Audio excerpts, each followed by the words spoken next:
When she texted me, I was in a meeting. Don't freak out. I lost your work laptop. Then another message. My ex borrowed it for a project, and now he can't find it. I stared at the screen for a long time.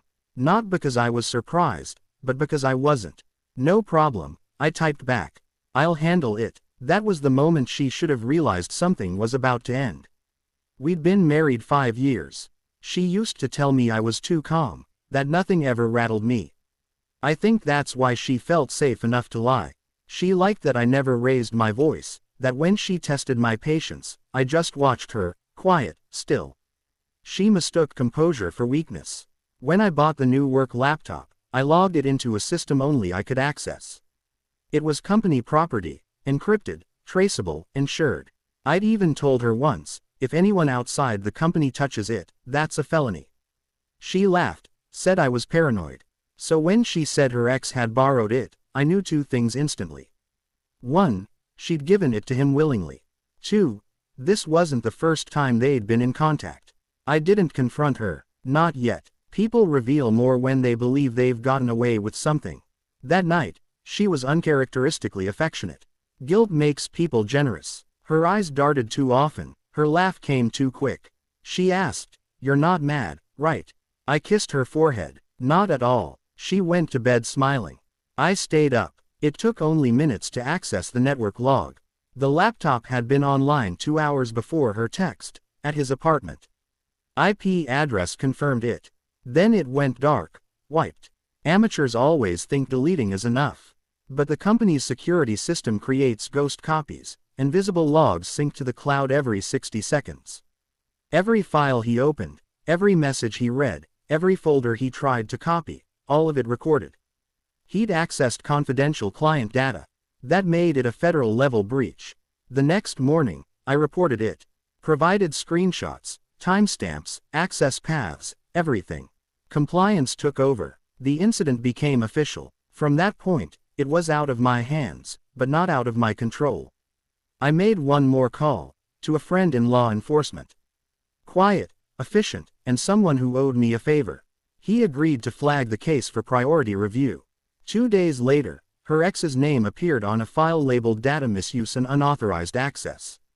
Penalty: a $100,000 fine and possible prosecution. When the police showed up at his door, he must have thought it was a mistake. They seized his devices, questioned him, froze his accounts. I can imagine the confusion, the panic, the disbelief. I wasn't there to see it, but I saw the aftermath in her eyes when his message came. She turned pale, hands trembling. "They just came to his place," she whispered. "The police think he hacked something." I looked up from my coffee, feigning confusion. Weird coincidence. She kept staring, searching for emotion. I gave her none. That evening, she broke down. Tears, apologies, half-truths dressed as confessions.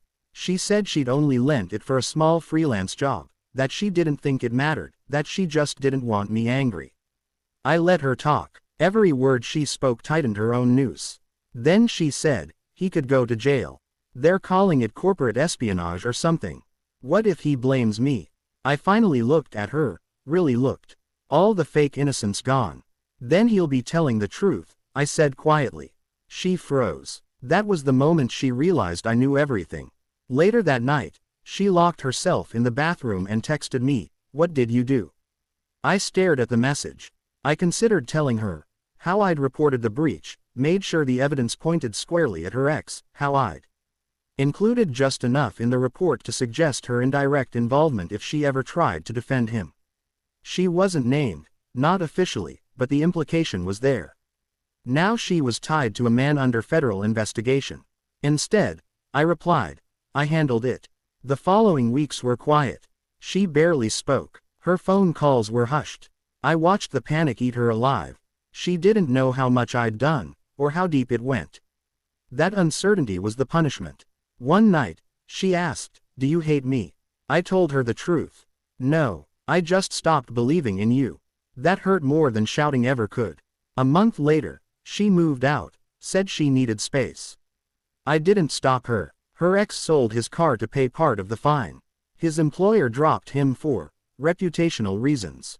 My company commended my swift handling of the breach. I got promoted. People like her think revenge is loud. An argument, a fight, a scene.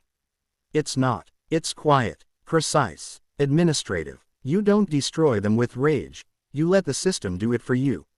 One form, one report, one signature at a time. And when it's over, you sit back and watch everything they built collapse, under the weight of their own choices. That's the difference between vengeance and justice. Vengeance is emotional, justice is elegant, and I've always preferred elegance.